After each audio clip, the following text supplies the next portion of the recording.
Assalamualaikum warahmatullahi wabarakatuh. Halo semuanya, perkenalkan nama saya Nisa Nurasana dengan NPM 0028. Pada kesempatan kali ini, saya akan memberikan tutorial bagaimana cara melakukan forecast pada suatu bisnis melalui aplikasi atau web yang bernama Odoo. Pertama-tama, mari kita buka terlebih dahulu web Odoo, yaitu ketik saja odoo.com.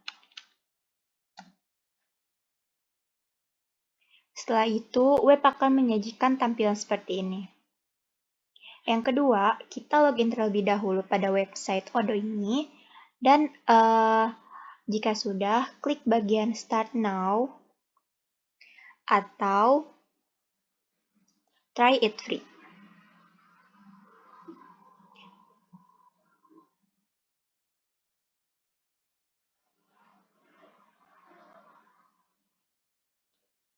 Ini merupakan modul-modul yang disediakan oleh Odoo. Karena kita akan melakukan forecast, kita cari bagian modul forecast, pada bagian operation, di sini ada forecast, lalu klik, dan continue. Kita isi saja data-data berikut ini untuk memulai. Di sini ada nama, email, company name, dan lain-lain. Kita tulis saja.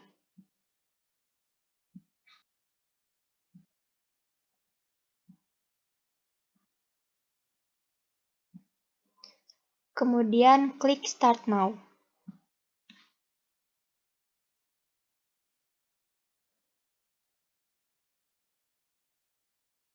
Kita tunggu saja sampai muncul modul forecast.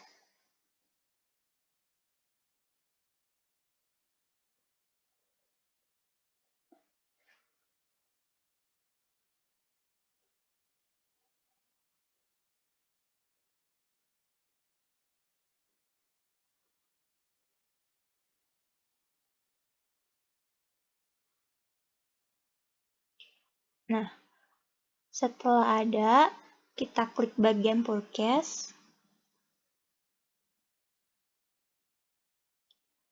Dan masuk deh. Lalu, hal yang pertama, setelah masuk ke dalam modul forecast, kita tulis terlebih dahulu produk atau bahan yang sekiranya kita butuhkan untuk bisnis kita. Di sini kita klik produk.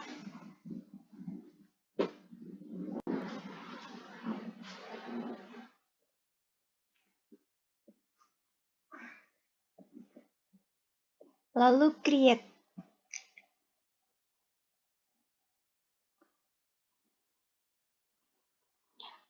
Oke, misalnya company gini ini memiliki bisnis di bidang fashion, atau lebih tepatnya baju.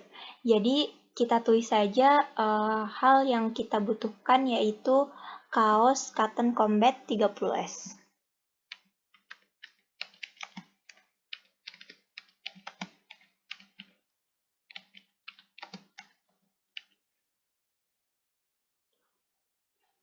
Lalu untuk sales price-nya atau harga jualnya, misalnya kita cantumkan 30.000.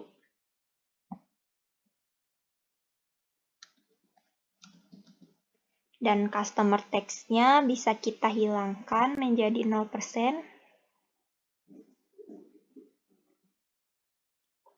Lalu cost-nya atau biaya yang kita keluarkan misalnya 25.000. Produk kategorinya all. Lalu setelah selesai, kita save.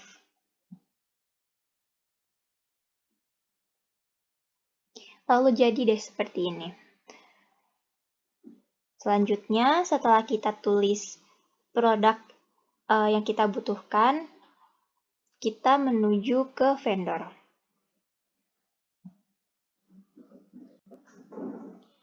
Klik create untuk mendaftarkan vendornya. Misalnya, di sini kita punya vendor yang bernama PT Konveksi Indonesia.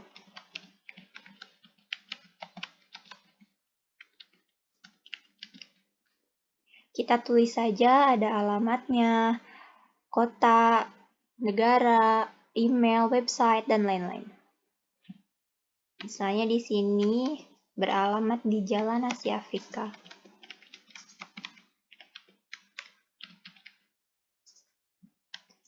Bandung, untuk country-nya Indonesia. Kita juga bisa tulis email, phone, dan lain-lain. Jika sudah, klik save.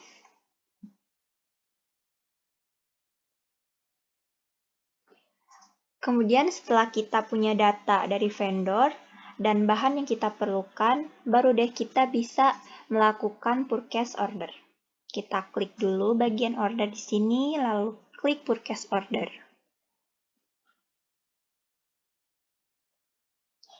Create. Cantumkan vendor yang kita mau pesan. Misalnya tadi kita mencantumkan PT Konveksi Indonesia, kita klik. Lalu untuk vendor reference-nya misalnya KNID. Untuk order deadline-nya misalnya Friday. Lalu add a product. Tambahkan produk yang kita mau beli. Misalnya di sini kita butuh kaos cotton combat 30S. Setelah masuk datanya, kita tulis kuantitinya butuh berapa. Misalnya kita butuh 30.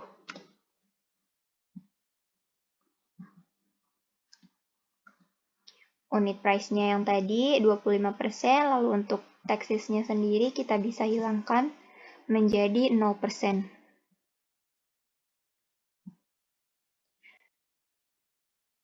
Lalu sudah tercatat untuk total pembelian 30 kaos cotton combat 30S. Setelah selesai, klik save.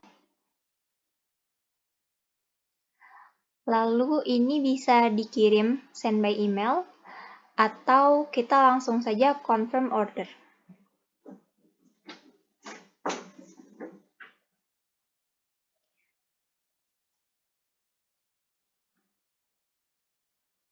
Purchase order sudah selesai. Jadi seperti itu teman-teman untuk tutorial dari saya. Maaf apabila masih ada kekurangan. Untuk tutorial selanjutnya akan dijelaskan oleh rekan saya. Terima kasih.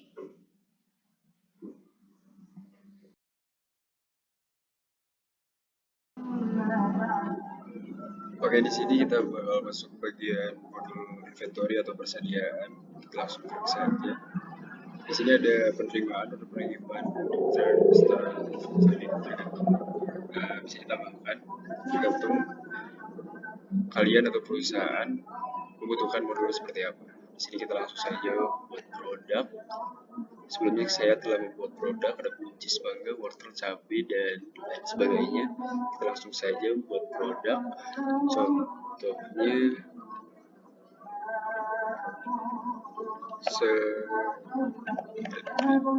jadi tomat. Di sini kita bakal buat produk yang tidak dapat dijual karena mungkin bagi perusahaan diibaratkan tomat ini sebagai bahan baku. Jadi seperti itu. Di sini kita bisa langsung harga jual kita saja.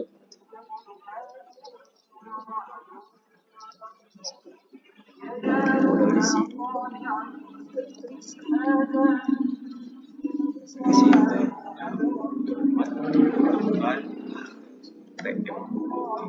di sini kita simpan. Oke, kita bisa langsung lihat bagian produk. Ke bawah ada tomat TM harga 0 di tangan perusahaan atau di tangan kita kuantitinya 0. Nah, untuk menambahkan kuantiti unit yang telah kita pegang, kita bisa melakukan langsung ke bagian pembelian. Kita langsung membuat. Di sini kita contoh PT Silver Queen. Di sini ada section dan ada produk. Kita langsung saja. Produk tadi ada TM, tomat. Di sini jumlahnya yang kita pesan 10. Harga satuannya 10, pajaknya dinolkan. Oke, di sini langsung tertera totalnya 100.000. Langsung kita konfirmasi order.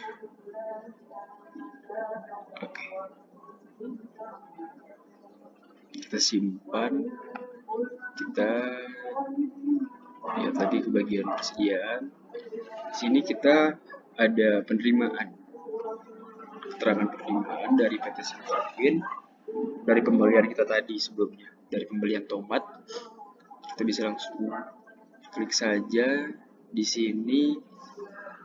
Kuantitas yang kita inginkan 10, karena mungkin kita telah mendapatkan tomat dengan kuantitas 10 tersebut, kita bisa ketik 10 sesuai dengan kuantiti. Kita bisa langsung validasi. Oke.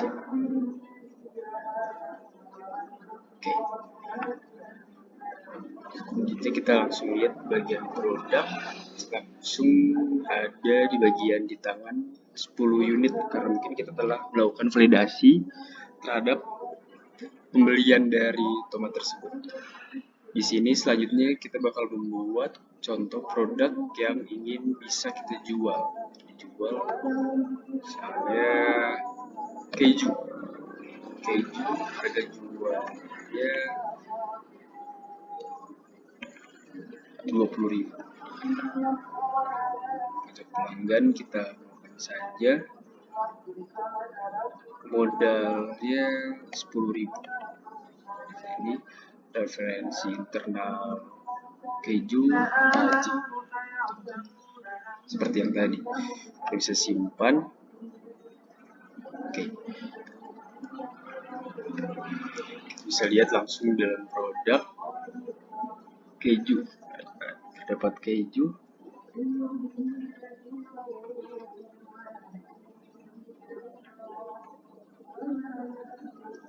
Tipe produknya produk konsumsi. Oke. Saya lupa tadi.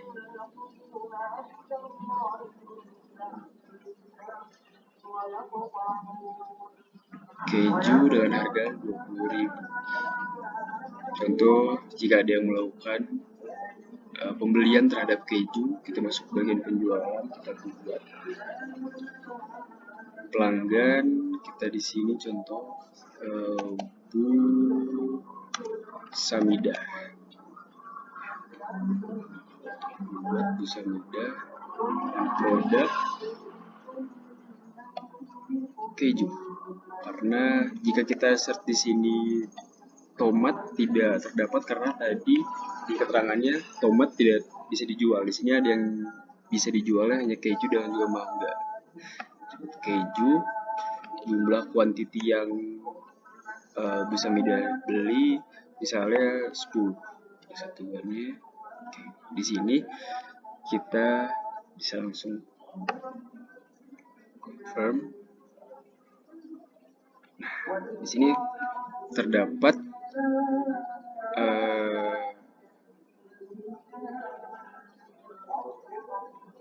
data penjualan, ada deskripsi, jumlah sudah terkirim, harga satuannya 20, totalnya 200.000. Kita simpan, lalu kita lihat bagian inventory, ada order pengiriman. Di sini order pengiriman dari Bu Samidah hari ini, status siap. Kita bisa langsung klik untuk konfirmasi. Di sini jika kita telah selesai melakukan pengiriman atau barang telah tersampaikan atau telah diterima oleh Bu Samidah, kita bisa langsung konfirmasi. Kita tulis 10 sesuai dengan demand yang diminta dari Bu Samidah. Itu kita bisa lakukan validasi dan juga simpan.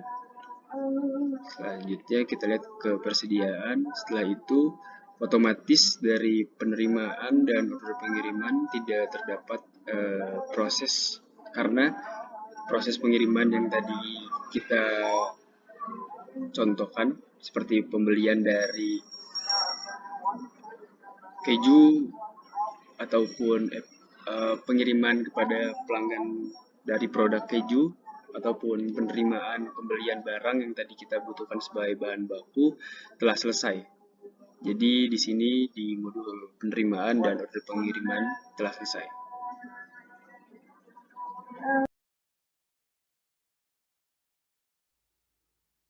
Baiklah, assalamualaikum warahmatullahi wabarakatuh. Di sini saya akan menerangkan mengenai website Odoo, di mana website Odoo ini merupakan website yang memudahkan manajemen untuk mencatat setiap kegiatan yang ada dalam perusahaan. Dan di dalam website Odoo sendiri terdapat beberapa fungsi manajemen yang dirangkum dalam modul-modul seperti CRM, e-commerce, akuntan, purchase, operasi, dan lain-lain sebagainya. Baiklah, yang pertama kita klik dulu. Sebelumnya saya menggunakan Android. Jadi untuk tutorial kali ini saya menggunakan Android.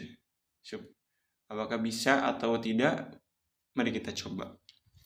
Yang pertama kita search dulu websitenya Odoo. Lalu kita masuk. Kemudian mulai sekarang. Kemudian kita tunggu. Nah, di sini saya akan mencoba aplikasi software mengenai maintenance. Jadi maintenance itu ada dalam produksi. Nah, ini dia. Pemeliharaan atau maintenance. Coba kita isi dulu nama ya. Nama saya sendiri, pakai email, nama perusahaan, rumah laundry. Kemudian kita isi saja nomor telepon, negara, bahasa. Ya, bisa Indo, Italiano, tidak ada, kita bisa bahasa Inggris. Kemudian skala, karena kebetulan skalanya di bawah 5 orang dan saya sendiri masih mahasiswa. Oke, mulai sekarang. Selanjutnya kita tunggu dulu sampai ke software maintenance-nya, bro.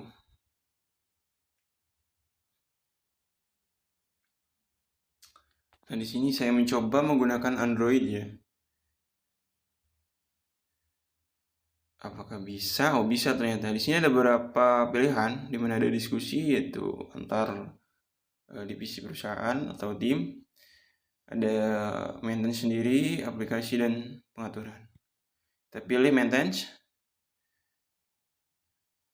Kita masuk saja langsung. Kita langsung create progress ya di sini. Nah, jadi progressnya apa? Jadi apa yang akan di maintenance dalam perusahaan, apakah itu barang atau peralatan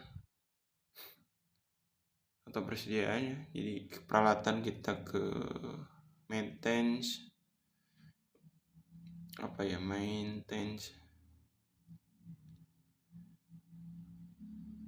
maintenance mesin cuci. Jadi equipment sendiri kita buat terlebih dahulu ya guys. Mesin cuci ada, kita create terlebih dahulu di mesin cuci. Kemudian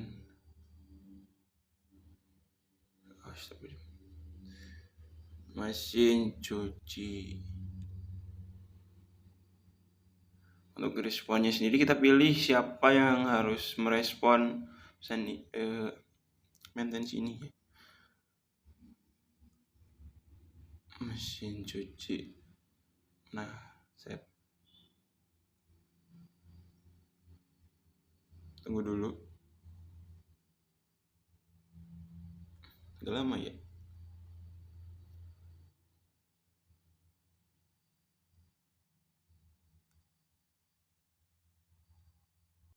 Baiklah, selanjutnya kita isi dulu maintenance timnya. Saya internal maintenance misalkan. Teknisinya kita untuk teknisinya itu orang yang kita suruh untuk membetulkan peralatan ya. Jadi saya ambil contoh saja pakai nama saya. Untuk lokasi itu lokasi maintenance. Seperti itu ya. Kita save. Nah, selanjutnya itu di sini ada request date. Itu request untuk maintenance-nya itu sekarang tanggal 17 bulan 12 tahun 2021. Dan di sini ada maintenance tipe di mana ada korektif dan preventif saya pilih. Dan untuk korektif sendiri itu untuk perbaikan seperti perbaikan mesin atau apa, dan untuk preventif ini sendiri adalah merupakan pencegahan, yaitu pencegahan mesin seperti apa yang harus dilakukan agar tidak rusak.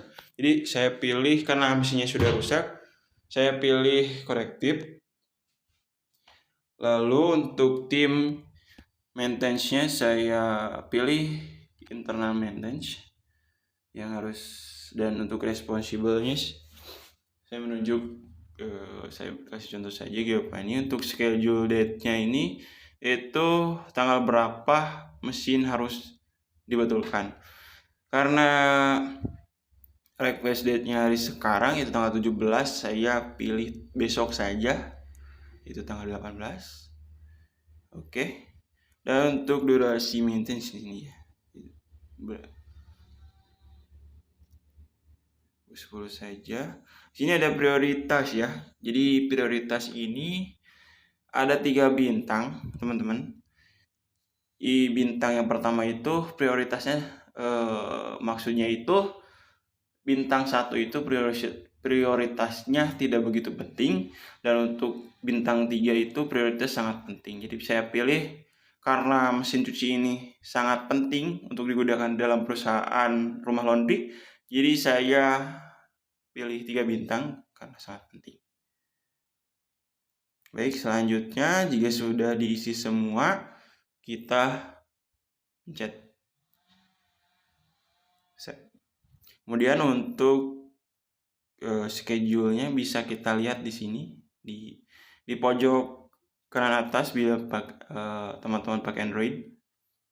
Ada maintenance request ya, kita cek. Nah, ada tuh baru maintenance mesin cuci. Di sini tuh bisa dilihat oleh ini akan langsung ada dalam data perusahaan itu.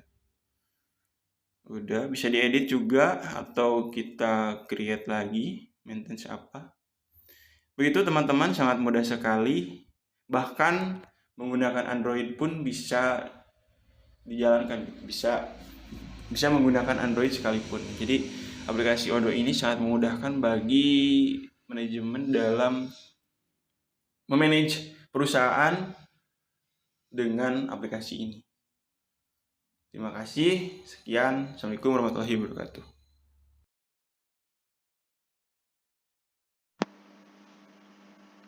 Sekarang kita sudah berada di halaman depan dari aplikasi Odoo. Di bagian ini sudah disediakan berbagai macam fitur yang ditawarkan oleh aplikasi ini, mulai dari penjualan, pengoperasian, produksi, situs web, hingga sumber daya manusia.